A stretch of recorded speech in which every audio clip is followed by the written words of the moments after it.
For joining us today and taking out time out of your busy schedules. We appreciate you joining us.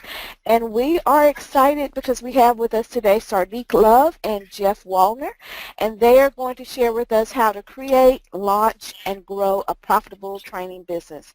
So we've turned it right on over to Sardek. Thanks for joining. Well, good afternoon, I guess, for everyone. And my name is Sardek Love. It's a pleasure to be with you, and I'm honored to be a part of the ATD Houston chapter. We've got a bit of information to cover for you and to share with you, and I've got my partner in crime, Geoff Woliner, with me. So what I'm going to do is get right into it. And a couple of things I want to kind of set the stage for you.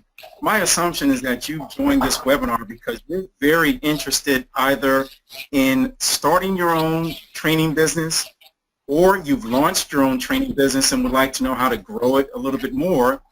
Perhaps you're that third type of individual who is a small business owner who's already launched your business, you've been out there for a while, and this intrigues you because you'd like to actually scale your business even further. So we're going to accommodate you in that respect and kind of start out with where everything begins. And so Geoff and I are going to give you a preview of the workshop that we're going to be coming to Houston to deliver around the Profitable Training Business Academy on October 14th. And we'll talk more about that in just a little bit.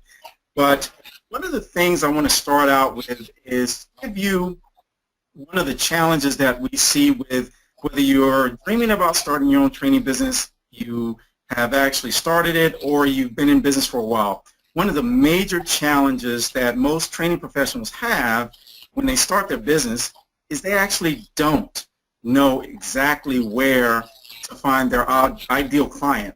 And without clients, well, you go out of business. So I'm going to share with you the 11 questions that will help you identify your ideal clients, your buying client, as well as identify what products and services they crave to buy from you. And then later on, Geoff will come in and talk about how you, throughout the business development process, and how you go about using comedy during the business development process to close deals, and also perhaps even consider using comedy routines in your training to enhance your engagement. So let's get right into it. And for my benefit, if you would, just so that Geoff and I kind of know where you are, if you are a person who is internal right now, you're working for someone else, but you would like to start a training business, you dreamed about doing that, if you would just go ahead and raise your hand. Just be curious to see how many people are currently working for someone and they would like to start their own training business. Okay. See a few hands going up. Okay. And again, if you haven't raised your hand, but if you're currently thinking about or dreaming about starting your own training business, go ahead and just click raise your hand for me.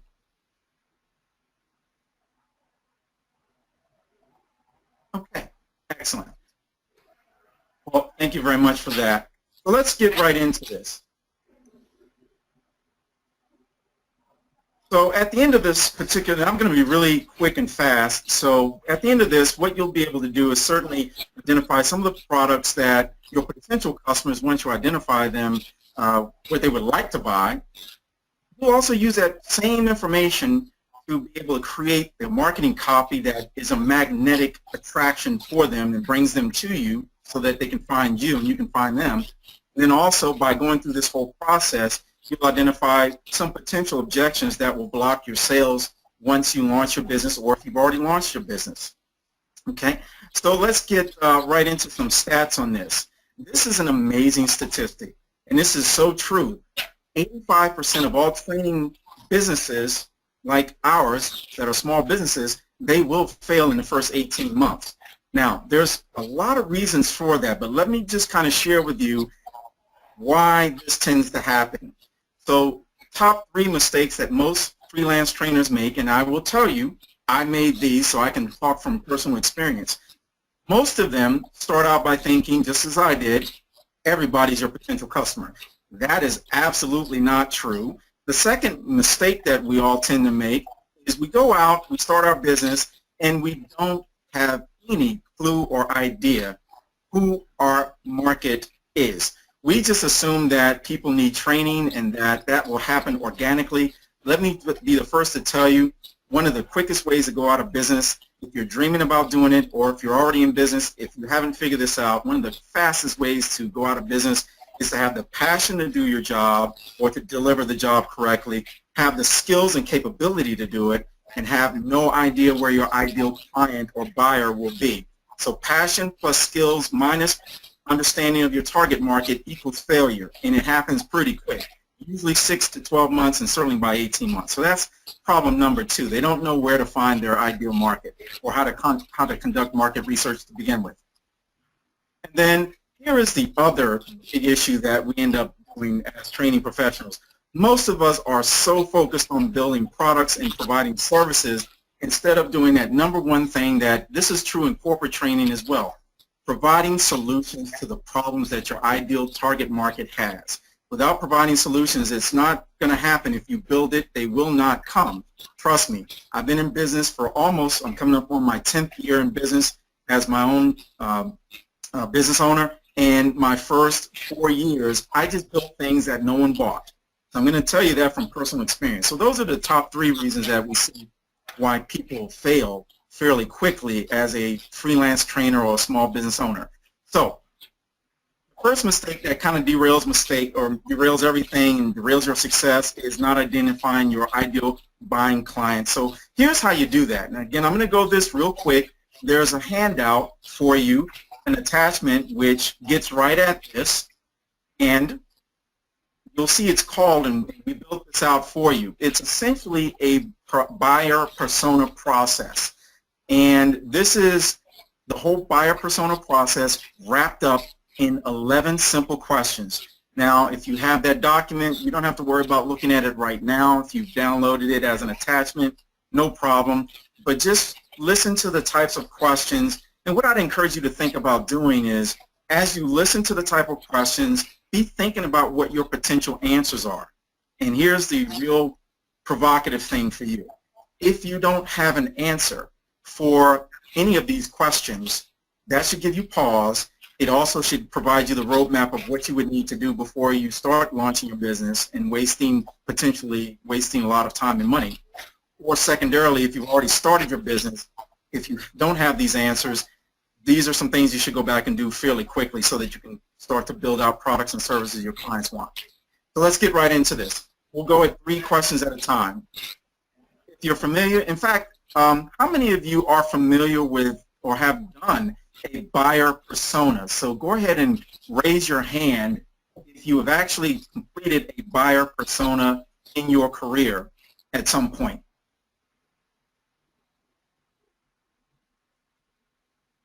See Teresa, Lana, a few of you, Jason, okay, Mary. Awesome. Okay. So some of you have experience doing this. And those of you who have experience doing this, feel free to, if you wouldn't mind, put in the chat. Just go ahead and put, what is the benefit of doing a buyer persona and going through this process? If you would go ahead and put that in chat. And what I'll do is while you're doing that, I'll go ahead and just start to reveal some of the questions that are, and these are made for you. You don't have to be an intense market researcher to do these, but what I will reveal is the 11 questions that have helped me, and those same questions that I've used to help others build their business. So go ahead and chat in there the benefits of doing a buyer persona, and then I'm going to reveal to you what the 3 different 11 questions are. So first, let's start with the background of your client. Here are some questions that you should be asking yourself about your ideal buying client. First of all, it's what is their title at work? What size company are you targeting? This makes a huge amount of difference, and you might start to wonder, why is it important to know what their marital status and family size is? Well, that tends to drive a little bit about who they are, and if you know their demographics, that helps you to start to understand their situation. These are all tried and true processes in the world of marketing and sales. So that's the first set of things, and usually you can find these. Here's a quick example of why this is so important. When I first started out thinking everybody was my client, I went to B&I meetings, and many of you might have gone to these networking meetings. What I found out very quickly is B&I is for most companies who are small businesses just like us, small like between 1 and maybe 30 employees. Well, what I realized very quickly is they can't afford my training services. So I realized that I had to find companies that were able to afford my training services. So that meant that I had to look at companies that were at least 100 employees and usually at least $2 million in revenue, because anything smaller than that, they probably couldn't afford my services or wouldn't value them and prioritize them. So that's just a quick example of that. Talking about the demographics, again, getting into their age brackets. Are they boomers versus are they leaders that are millennials and new to the leadership roles? Where are they? Are they sitting in urban, suburban? Are they rural? That's going to change the way they operate, think, and all kinds of ways that they interact with you. Now we're getting into real good stuff. What are the goals that they have that they expect to achieve? If you don't know what they're trying to achieve, you're really operating blind and you can't build products to help them get there. So you have to figure out what are the metrics and this is something very classic in training, what are those metrics that matter to them? If your products don't make it easier, faster, and quicker for them to achieve what they need, not going to happen, okay? So that's just the first set of 3 blocks of questions, but now let's get into another set. And here's where you start to ask yourself some questions. By getting these answers, you'll actually start to identify some potential products and services that your ideal buyers will crave to buy and almost automatically buy if you get in front of them at the right time. So the top 3, you're going to look at their internal problems and challenges, and that requires you to do a little bit of research. And so that is, what are they complaining about? So when you go to meetings and you're around these people, if they're in networking situations, what are their top complaints? What would they like to avoid, eliminate, and or prevent? These are just simple things that you can ask them. You can start to look at. In fact, ATD Houston has this type of information already available for you if you go to their meetings. And many of you are members, you already know that. What about their external challenges? What are those things? What are they experiencing that they like to avoid, eliminate, and or prevent? Are they losing employees? Is the competition that they're facing ramping up and stealing their market share? Are they the market leader and they maintain that market share?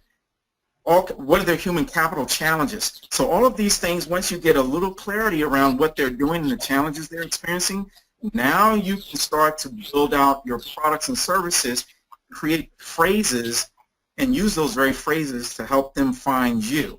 You all heard about Google AdWords and all that sort of thing. When they have a problem, what they're doing is they're going just like we all do. They go on to Google and they start Googling things and they use certain phrases. Well, you want to build your products and services with those phrases in mind. But again, if you're not familiar with how to do this, you'll start out from behind the 8 ball and eventually go out of business because you won't attract anybody to your products or services. And then lastly, before I get ready to pass it over to Geoff to give you some insights, here's some other things to think about that also helps you identify your ideal buyer. And by the way, I should also mention you may have many different ideal buyers. You may have 4, you may have 10 different types of clients that you're actually targeting. So this helps you narrow that scope. And once you have an idea of who they are, you just build it out for each one that you can come up with. So who are the people that influence them? For example, in my business, I know, and many of you who are in business already, you already have this answer probably in the fact that I know that almost 80% of the time, and this might shock you, in my business, I deal with a lot of leadership, do a lot of leadership training. Almost exclusively, 80% of the time, I'm not brought in by HR or training. I actually come in through other avenues, more like the sales, the operations, and or the safety side. And so those people are influencers to the HR folks and vice versa. So I know how to get to them, and I know the importance of understanding who's influencing their decision-making when they're about to invest in services that I provide. Also, what are the things that keep them from changing? What are those barriers? And you could ask this question in your discussions with potential clients. If you had the right solution, what would keep you from securing it? Or another way of looking at it is, what are some of the objections that they will raise when it comes to your products and services? When you first start out, if you launch a business, we talk about this in the Profitable Training Business Academy, early to launch, you're all about revenue, and I understand that because I was there too. Over the course of time, you start to realize that you never should compete on price. You should always compete on value.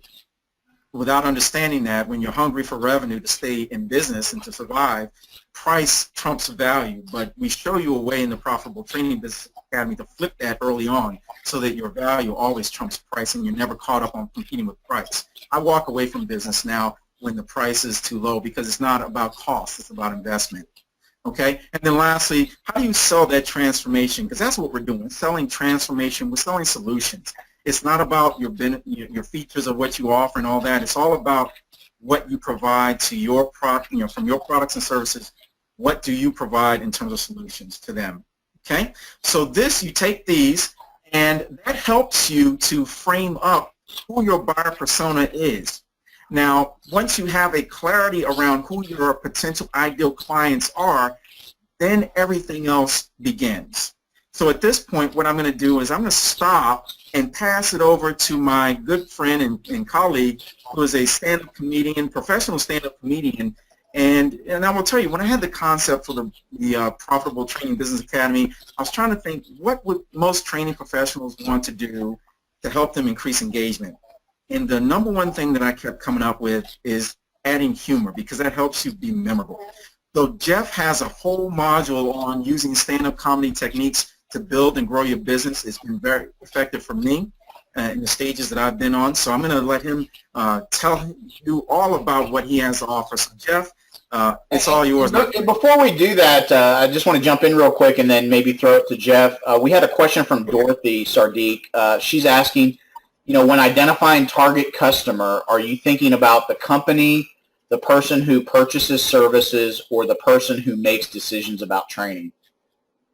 That's a great question, Dorothy, and thank you, Ken, for stopping me and catching me with that question. So when we look at the buyer persona, really what you're looking at is the position, the person who is the decision maker.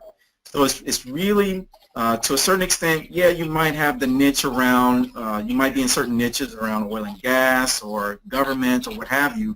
So you can scale it down from an industry down to types of companies and things like that. But ultimately what you're doing when you're filling this out is you're focusing on who that decision maker is, what position does he or she sit in, and what are their demographics and so forth and so on.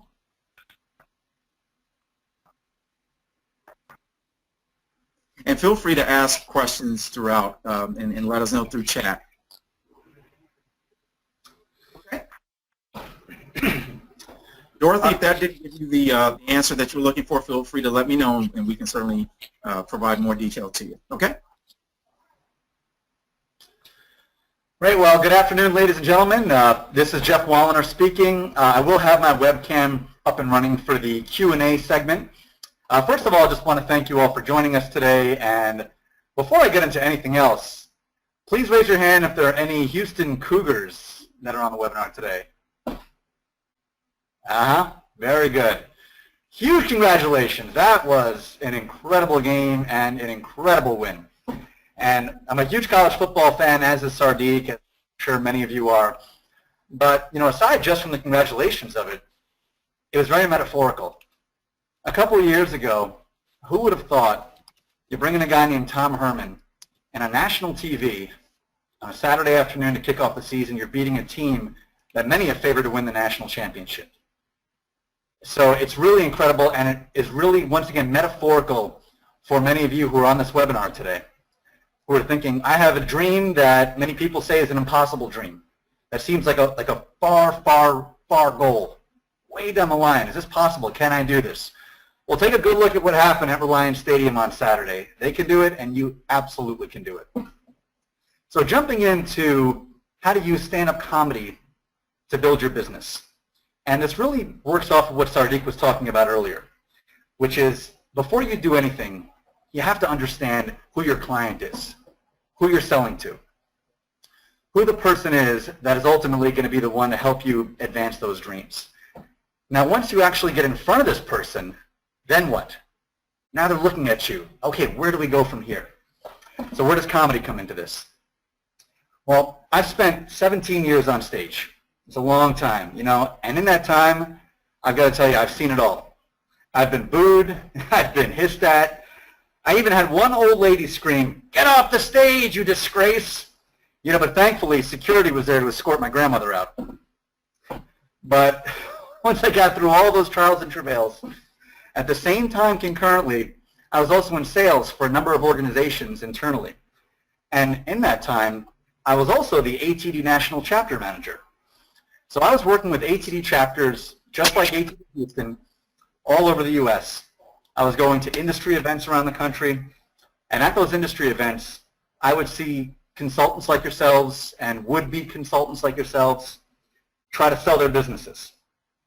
And the common threads that I saw at all these different events were absolutely, unmistakably, the same common threads that I saw when I was performing on stage. The same connection with an audience, the same need to entertain.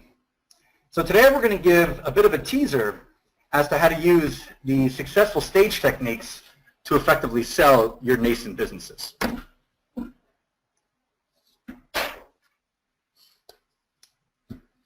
So where do we make all this happen? So now that we've identified who our buyers are, or at least our buyer profiles, where are we actually going to go? So this buyer that Sardek was referring to, here's the good news. They're everywhere. All the world's a stage, and all the world is your stage. So when you go to your next ATD Houston networking event, that's your stage. When you go to a chapter program, a regional conference, when you go to ICE. A quick show of hands, who here from the chapter was at ICE this year in Denver?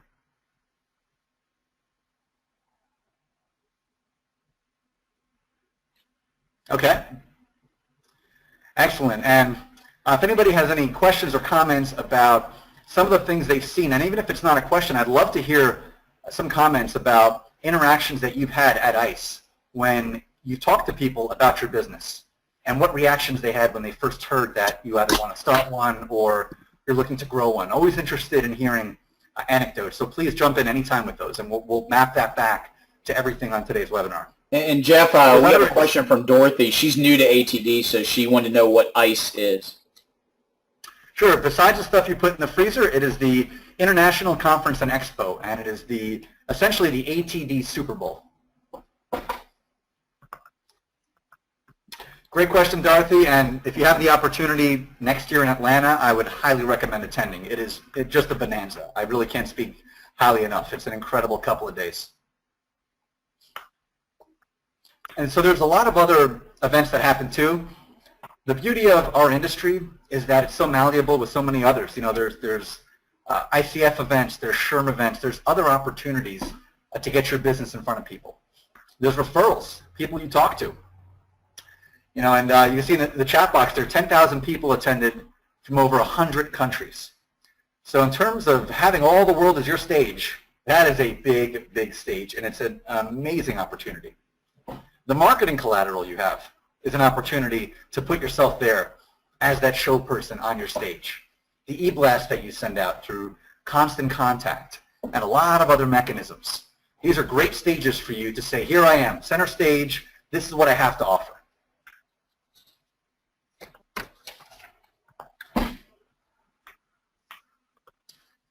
So this is the type of room that I've spent many, many nights entertaining many, how shall we say, interesting types of characters who would make their way into those rooms, and usually right in the front row, because a good challenge is, well, you have to relish it, otherwise what are you doing in this business?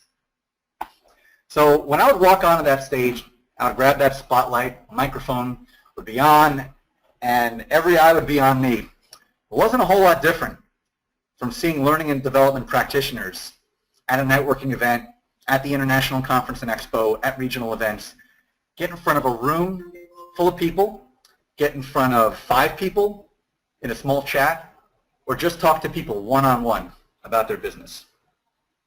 So the idea is, before you actually talk to this person that you've identified as your buyer, as your influencer, as your client, as your potential client, you have to create a space in your mind that looks exactly like this. You have to stage the entire thing. Look at it as a stage. Look at it as a performance. For that one moment in time, they're going to be looking at you and they're going to be listening to you. And you've got their undivided attention. And the most important thing to keep in mind is that they're waiting to be entertained.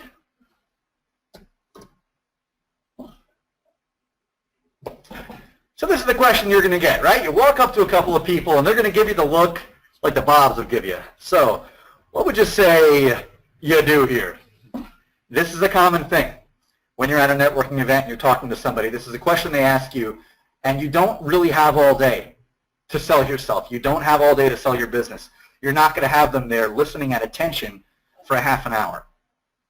So this is really where you have to strike. And this is something that I've seen, again, at hundreds and hundreds of these events over the years.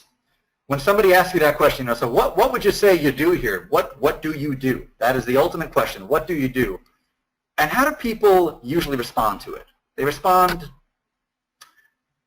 kind of like this. I'm a leadership consultant. Simple, bland, straightforward. It's a steak without a whole lot of sizzle. You stand there looking out into the horizon and you proudly proclaim what you do to this person. I've seen this at every event, the one declarative statement. And when it's spoken, because you're excited about it, you think it's the greatest thing in the world that you're a leadership consultant. And it probably is, because you're probably incredibly talented. And you've done this for a long time, and the reason you started the business is because you're good, because you're passionate about it, and because you do great work. But when somebody asks you that question, just giving the one line, it's not going to be enough. You're not going to captivate them. When people say it, there's an expectation that they're going to be captivated because you're captivated. But unfortunately, it doesn't work that way. And I've been on stage long enough, and I've been at these events long enough to see the synergy between the two. The reality is, instead of captivating them, you've got a couple of different reactions that are coming down the pike when you give a simple statement.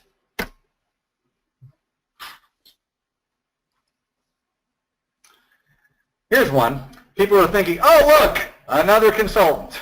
And of course, they're not going to be rude and say that out loud. Well, one would hope anyway. You never know what kind of crowd you're getting into. But sometimes people are just thinking that, oh, look, another consultant. And they kind of laugh internally. Oh, that's great. Somebody else who's starting the business of their dreams. And very often, these are folks that, actually almost entirely, these are folks that have not started their own businesses, have no interest in starting their own businesses. I think it's very easy and very fun sometimes to tear down other people and their dreams and their ambitions, and frankly, are very dismissive about what you're bringing to the table. I've seen that on stage when I get up there, and you say, yeah, how you doing, folks? Good to be here tonight, and looking forward to a great night of laughs. People are laughing. Oh, great, another comedian who thinks he's funny, another consultant. It's the same kind of an idea. So this is one reaction you get. There's a few more. Is that your real job? Remember these guys? The critics, those who throw stones, those who stand and sit in the balcony and they laugh at you from afar. Is that your real job? Now, a lot of times these folks don't say this to be insulting. Please raise your hand if any of you have your own business and you've told people what you do, and the first thing they respond is that your real job, or is that your full-time job, or is that just a side gig? Yep. As the sun rises in the east, this is a very common reaction. And this is not something to take to heart, but because you've not really captivated them with a story, they're not totally invested. All they hear is one line, is that your real job? And then the heckler section starts. And let's be honest about it, nobody likes a heckler.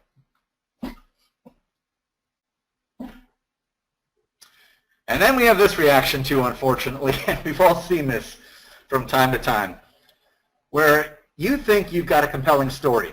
You think you have something very interesting to tell. You've got this fun business, you put this together, and it could be Leadership Concepts LLC. And nobody does leadership development quite like you. But in the time you have to explain it, they are just out like a light, and you see their eyes just starting to wander. Now, they're probably not falling asleep right in front of you. Well, at least I hope not. If so, you might want to call a doctor. But they're just not interested. They're not engaged, and you see it. And they start looking around the room for somebody more interesting to talk to. They start maybe looking down at their phone, and the hand starts to reach for the pocket. And that's the worst thing, because you know at that point, you've lost them. And I've seen it on stage. They start chatting at their tables. They start looking around. They want to order another drink. They're not into it. So what do we do about this? We've identified all the problems. What are the solutions? How do we captivate them? We take them on a journey. And taking them on a journey is a very simple process, and it comes down to this. If I get on stage and I proclaim, hey, I'm going to make you laugh, they're all going to say, who's this clown? Rather, I need to excite them about what I'm bringing to the table, and then they're going to come on their own. So let's talk about the elements of this journey. When you talk to somebody at one of these events, what does this journey look like? First, it starts with a great intro.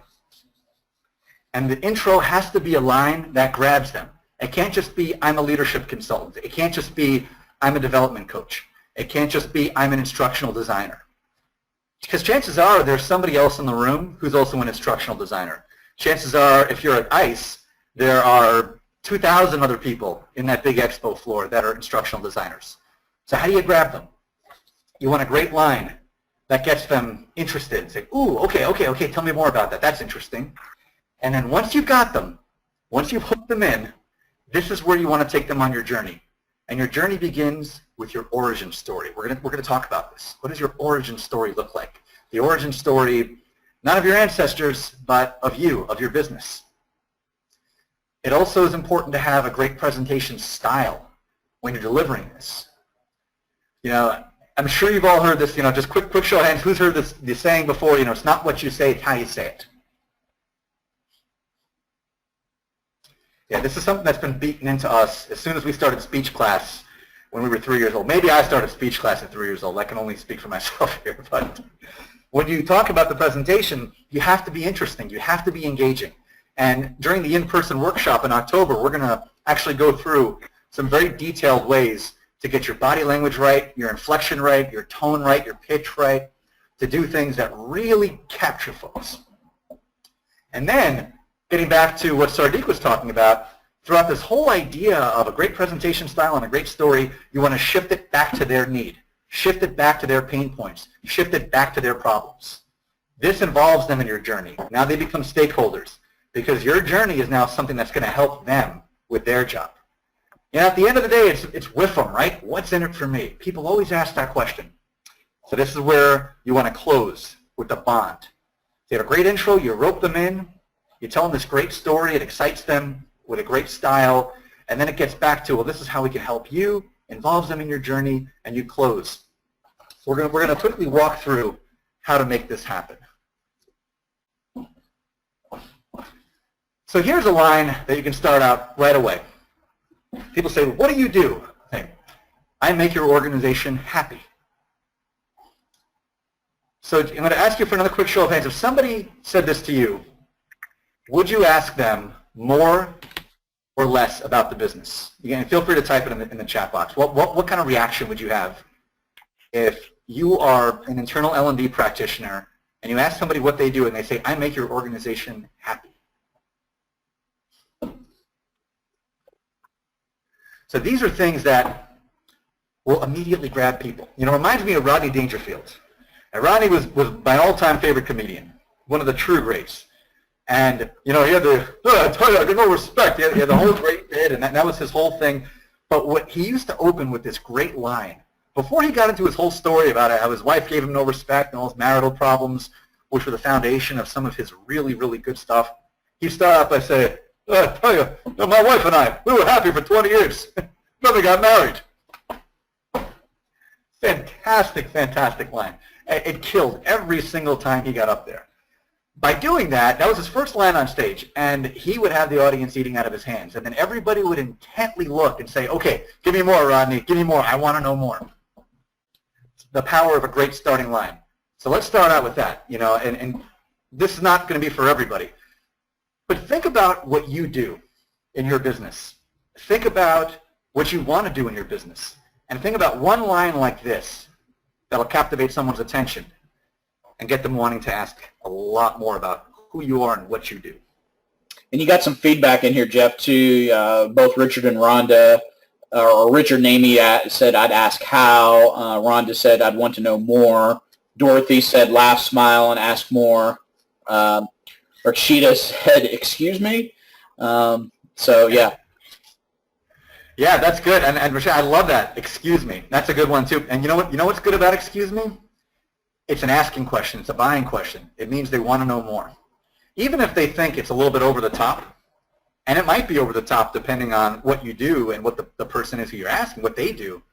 It's still a question, or still, excuse me, it's still a statement that gets them asking a question and it gets them wanting to know more. The whole idea is to engage them in the story of you. So ultimately, this is the reaction that you're going for. Tell me more, tell me more. Grease. Great scene, great musical, great everything. And I've got to say that otherwise I'm going to have some problems with my own wife. But it's a great movie, and just the great thing, tell me more. Sandy was telling a great story through song. Danny was telling the same story through song. And all of her friends were gathered around singing, tell me more, tell me more. So this is ultimately what you want. You want to grab their attention. You want to get them engaged now. So now that these folks are saying, tell me more, okay, now's your opportunity to tell them more. Now you've got them. Now you've got to take advantage. And it's really a three-step process about what your origin story looks like. It starts with the aha moment. I'm going to pause right here and ask for a show of hands and any comments. Who here had an aha moment that they can trace their business back to? Or if you haven't started your business yet, the aha moment where you said, okay, I know I want to do this now. It's beyond question. It's beyond the shadow of a doubt. I know this is what I want to do with my life. Excellent. All right, we've got a bunch of folks here. Wonderful. Oh, this is great. So that's the whole idea. We want to map it back to that aha moment, and we want to tell people about our aha moment. So Sardek, I'm actually going to throw this to you about your aha moment of when you were parted with your job.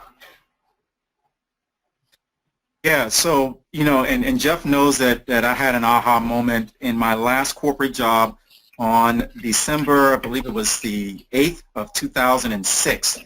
It was a Friday. I walked into work, and quite frankly, I didn't expect to get terminated. Most people don't. And my boss said, I'm terminating your employment today. And so that was about 9 o'clock, and by 10 a.m., my business, Infinity Consulting and Training Solutions, was launched. I had my first client within an hour. That was a huge aha for me. Fantastic. Thanks so much, Sardek. So you can see that happen. 9 years ago, something amazing happened to me. I got fired. And this is where we can toss some humor in here. And, getting back to that, during the workshop itself on the 14th of October, we're going to talk about how to actually create original humor around your aha story, around your intro story. But you start with that aha moment. So they say, tell me more about your business. Yeah, so it all started 9 years ago. Something happened to me. I got fired. And then you grab them again. Now they want to know even more. That's interesting. Okay, tell me about that. You could jump into, then I realized when that happened, I had a passion for leadership development. And I wanted to share it with hundreds of organizations, not just one. So I started Leadership Concepts, LLC. And now I'm living my dream of helping companies like yours develop engaged and happy leaders. See, we've mapped this all together. We started with the aha moment. We brought it to action, how we first made this happen. That's how I started the business. And now the present. I'm living my dream. You want to talk your passion, but at the same time, you want to bring them back into this. Because at the end of the day, it's about them. It's about their needs. How I can help companies like yours develop engaged and happy leaders. And then it maps back to that original line you say, I make organizations happy. So you haven't talked their ear off. This is just a couple of sentences. But now this is going to stimulate the rest of the conversation.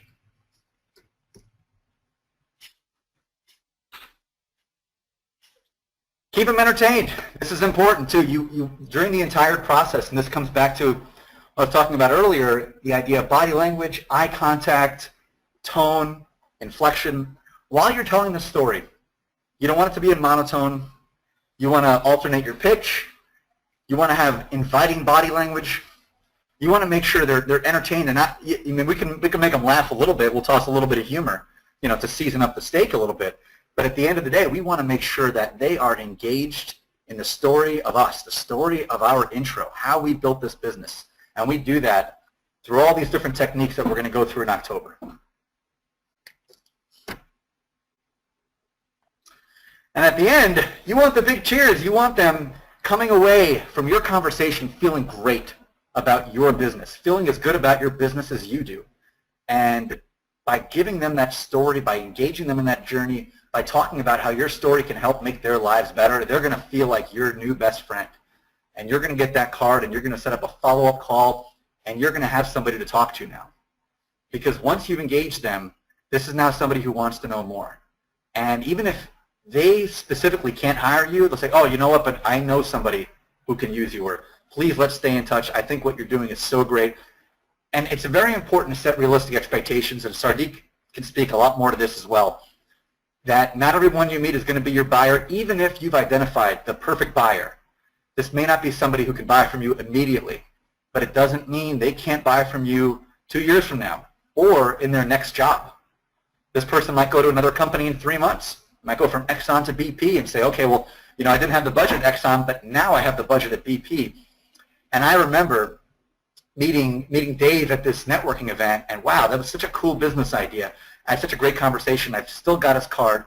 Let me give him a call. Let me see what he's up to, because I'm looking to do an overhaul for our engagement internally. I'm looking to do an overhaul for our leadership training. We've got some problems they brought me in to solve. Dave's the guy who can help me because I was so impressed by what he said. So this is really where you want to create a lasting emotional impression. So on that note, I'm going to kick it back to Mr. Love. Does anybody has any? I'm sorry. Yeah, go ahead. Okay. Yeah, we had a comment from Debbie, too, before Sardek jumps back in here. She said she met a wonderful client by just looking at his badge at a trade show, noticing that he was from Houston, and saying hi. That's great. That's all it takes sometimes. Just that connection. Yeah, and that's literally what we're talking about. And so I'll give you a quick just kind of example of how ATD at the local chapter level changed everything for me in my business as a small business owner and the president and founder of Infinity Consulting Training Solutions and now the PTBA. So at the Metro DC chapter, I was going to their networking events and just happened to meet a gentleman who worked for the federal government. Fast forward about 6 months later, he called me and said, hey, do you still do employee engagement training? And I said, sure, yeah, of course I do. And long story short, that singular conversation, I only had one conversation with him at the meetings, but that singular conversation led to the largest my business has ever had with the Bureau of Engraving and Printing, which is the agency, federal agency that prints our money. Now, fast forward even more, just recently, so I worked with them for quite a while, and then the senior leader in that organization, he left. Well, about a month and a half ago, he contacted me, and he's now an angel investor in an energy company based in Trinidad. He contacted me and said, hey, Sardek, can you come down and do an executive retreat for this energy organization? And 5 days from that retreat, I put together what they were looking for as a solution provider, went down and did that, and no problem. There was no issue about fees or anything like that. So I share that story with you to let you know the power of the local chapters is immense. Now, you may have the dream, whether it's you've either started your business, you're dreaming about the business, or you want to grow that business to a bigger dream. Let me tell you a little bit about this Profitable Training Business Academy, because all we've done so far is really kind of give you enough so that you understand some of the value. But this is just a tip of the iceberg, quite frankly. So we're going to talk to you a little bit about what's in here, because you can go out and look. You can Google this yourself. If you go out and Google how to start a training business, you don't find anything. What you do find is scattered stuff here and there. Of course, you can go, and you should go to places like organizations that provide, government organizations, SBA, Small Business Administration, that helps you and all that. But they're not tailored to building a small training business and being global. So I kept getting asked this question a lot. I do a lot of work with oil and gas organizations. So I have Houston as my second home, quite frankly. But I haven't been there that much, obviously, for the last year and a half. Well, with this question I kept getting asked, people were asking me all the time, how do you do what you do, Sardek? I've worked in now, it's going to be 28 countries here later this month in the time that I've been on my own. So what I did was I said, let's put together this program and figure out the roadmaps. And basically what I did, ladies and gentlemen, was I figured out all the mistakes that I made, and then I found people who, if I didn't have the experience myself, I found people who could tell me how to fix this or give me the roadmap. So what we've done is we've got a faculty, and this academy is 100% online. However, in certain situations, we're going to come to local chapters of ATD, select chapters like Houston. We've done this at the Metro DC chapter. And we're going to go through a few modules live, the ones that we know are the biggest challenges that most training professionals who want to start their own business suffer and will cause them to go out of business. So we're going to do those live. But outside of the live program, we've got all these different modules, and you see there's a lot of information here. I'm just going to highlight one thing from each one of the modules. And so right now where we started out was in the module of evaluate your business idea. How do you even know if your idea is profitable? Can you sustain yourself? That's where the buyer persona or the understanding who your ideal target market is so that you don't go out of business. In the business development, many of us don't come from a business development background, so we're going to give you the roadmap to show you exactly how you offset some risks. It's a plan. Every one of these has templates, tools, and cheat sheets, everything that helps you walk along the way, because we essentially become your virtual coach. With public relations, you may not necessarily realize the power of a press release, but I've managed to get interviewed by TV organizations in Kuwait simply because I understood how to use press releases to grab their attention in the Middle East when I've been there.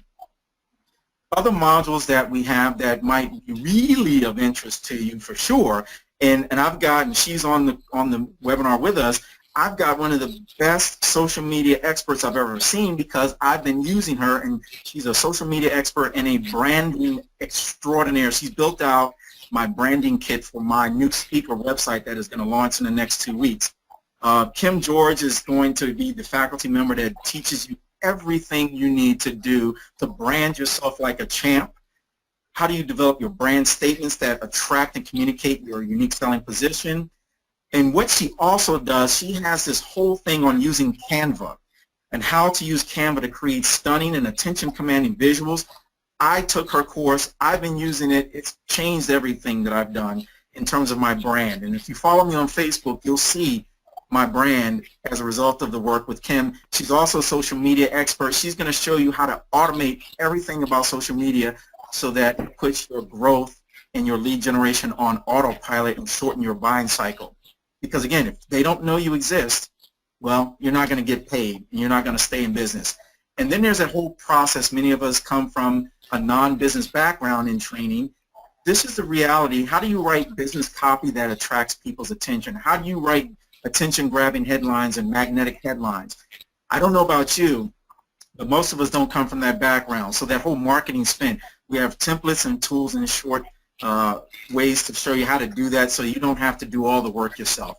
And then just lastly, just to give you a quick overview of all the things that are in the online academy, of course, Geoff gave you a little snippet around. He's going to show you the exact formulas on how to write your comedic statements so that it becomes simple and easy. Right? And by the way, if you go out and try to Google how to write comedy and do comedy and what's the formula for comedy, you won't find it. Trust me, I tried. That's why I got Geoff. And then the last two things that might be of interest to you, if one of the best lead generators, actually for me, it is the best lead generator ever, and that is the more I speak at conferences, the more training business I get as well as speaking businesses. The one thing that I'm going to reveal in that, how to become a highly paid speaker, and I'm not saying this just to be egotistical, I just want you to understand, most beginning speakers, they start out maybe for free. They start out charging $1,500. I command, and I just share this with you. With some mentoring, I now command $7,500 for a keynote speech. I'm not revealing that to make you excited or anything like that. I'm just telling you it's been a process. But now that I've been taught the process, I can shrink the process for you and give you the ultimate fee negotiation toolkit. So if they can't pay your fee, I can show you how you can get other things of value that you need to be able to increase your fee, like video. Every time you speak, you should be getting video. And then lastly, the program from a training perspective that has taken me around the world since 2011 is what has gotten me as a top speaker at ICE, a repeat speaker at ICE, and now I've spoken at international conferences for ATD India as a keynote, in Mexico City as a keynote, in and certainly at ICE, and then I'm going to Taiwan, and Eddie is also from your chapter is going to Taiwan. This program on high impact, low cost training techniques that engage any audience, that by far, I'm going to reveal how I do that for everyone, and many people have seen me do that over the years. So these are the types of things that the Online Academy brings. You can take this at your leisure, or you can take it as fast or slow as you want, and then we'll have interactions and Facebook groups so that you can interact with the faculty live to ask any questions that you have from time to time, okay? So that's the Online Academy. Now what we're going to do is we're going to come to Houston and do the Mastering the Delivery Using Comedy, the Essentials of Business Development, and Evaluating Your Business Idea. Those are the 3 modules we're going to come and do live, and then we'll answer during that workshop, that live workshop, any questions that the people who come have for us. So let me stop there. And Geoff, is there anything else that you would add into what I just said before we reveal how this is going to work on October 14th? No, it's a great overview of it, and so on October 14th, Sardek's going to walk you through how it's actually going to look structurally, but just kind of getting back to the comedy proportion, it's going to be the second half of the afternoon, and it's going to be very interactive. And we're not teaching anybody to become a stand-up comedian, just to put any misconceptions aside, essentially using how to use those techniques in person to better sell your business, to excite people about what you have to offer. Great point. And like I said, we did this with Metro DC, and we had the individuals do some testimonials for us. So if you'd like to know what other people are saying about the Profitable Training Business Academy, we can certainly get you linked to that if you haven't already seen that. So it's better hearing it from other people than to hear it from us. But we're on to something here because we've got the tools and the templates and the cheat sheets, and it's a step-by-step process. Without a process, you lose. So here's how this is going to work for those of you, and then we'll open it up for Q&A. So for anyone who's interested in coming to the live workshop, we're going to offer 2 different options. You've got the option of coming to the live workshop, and you'll have access to the modules that we cover, those online modules. And if you do that, what we'll do here's the member pricing and non-member pricing, you'll get 25% discount on any additional modules if you just come and join us for $2.99 if you're a member, or $3.49 for non-members. And it's all day. You'll get the access to the online version as well as the live workshop as live. If you want live workshop plus access to the entire academy, which is in this lifetime. So anytime we add on additional academy modules, you'll have access to it, one-time purchase. You can get that as an ATD Houston member for $4.99, or if you're a non-member, you can get it for $5.49. Now, this is a significant discount because when we go and offer this to the public, the entire academy access is $937. So you can see the pricing differential or the savings that you're getting. And if you can, and we will offer these modules a la carte. So you can buy different modules, and they run between $127 a module and $247 a module. And if you were to buy all of those individually, it would cost you $13.99. So we're just giving a deep discount to chapter members for ATD Houston. I can guarantee you this will go away. You have up until the time of the workshop to look at these prices, and you can get these prices because they will go up after that. So let's stop there, and whatever questions you have, feel free. This is the Q&A opportunity for you to ask us anything that you might have. So I'm going to stop and go quiet and just see if we have any comments or questions.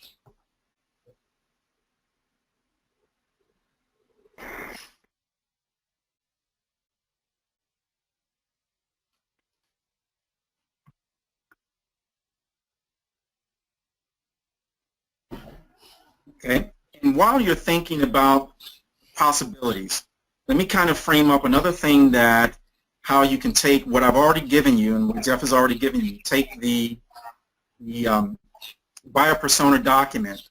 How do you build out some products and services? How do you help figure that out? Well, most people don't have a step-by-step process for doing that. So I'm going to tell you how to do that very quickly.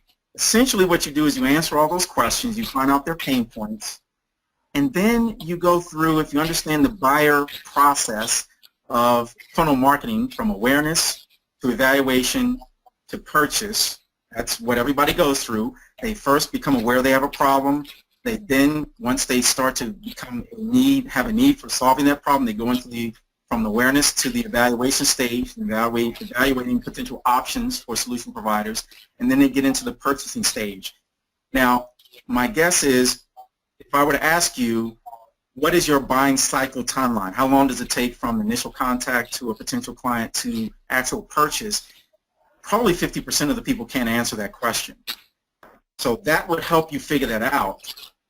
Also, it would help you figure out what products and services and what things you need to offer to them at each stage. So we're going to give you the roadmap for figuring out what do you offer at each stage of the buying cycle, no matter where someone comes in, whether it's the awareness stage, the evaluation stage, or the purchasing stage, get them to go ahead and make that purchase. That's the kind of stuff you don't find. No one teaches you out there unless you have a marketing or sales background. We've got the model, we've got the roadmap, the templates for all that, and make it simple for you.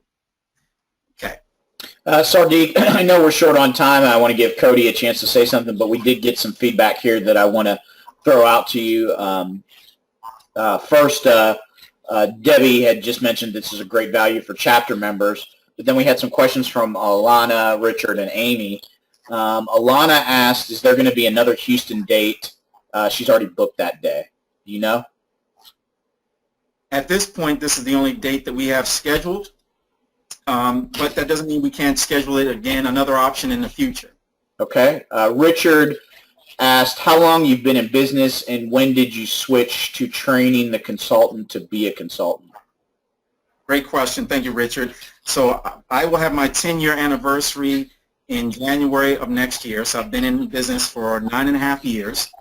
And as a training consultant, you can imagine this question has been coming to me because I've worked in so many different places for the last 5 years.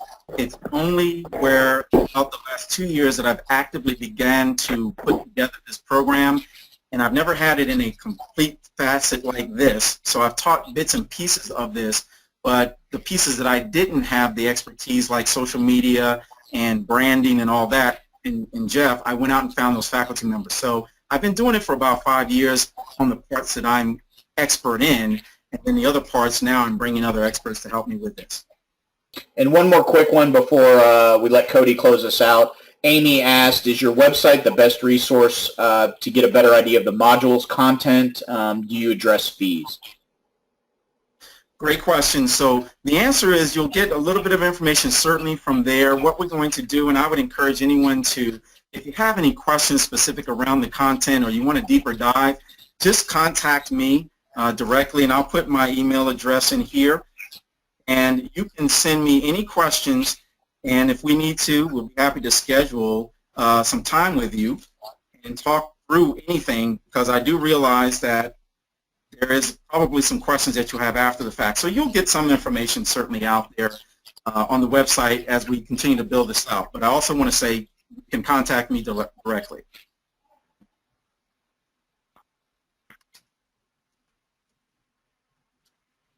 All right, Cody, do you want to go ahead and close us out?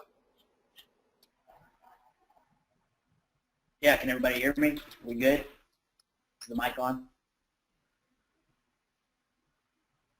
You're good. Go ahead. All right. Well, firstly, I definitely want to give a big thank you to Sardek and Geoff for this valuable preview into their upcoming workshop. But then secondly, as the ATD Houston Professional Development Director, we are glad that you all attended, and that more importantly, that you are part of our ATD community. And then lastly, as we do wrap this up, we welcome you. We welcome you to come get your front row seat and take this deeper dive into a proven style and approach for dealing with clients, as well as Sardek mentioned, how to build a profitable business and actually create a plan to avoid wasting your time, your money, and your dreams. So please go now and register at the ATD Houston website, and we hope to see you there on October 14th at the VP building in the Energy Corridor at 9 a.m. Thank you all. All right. Thanks, Cody, and thanks to everybody for joining us today. We should have a recording of this session up on the ATD Houston YouTube channel within the next couple days. All right. Thank you.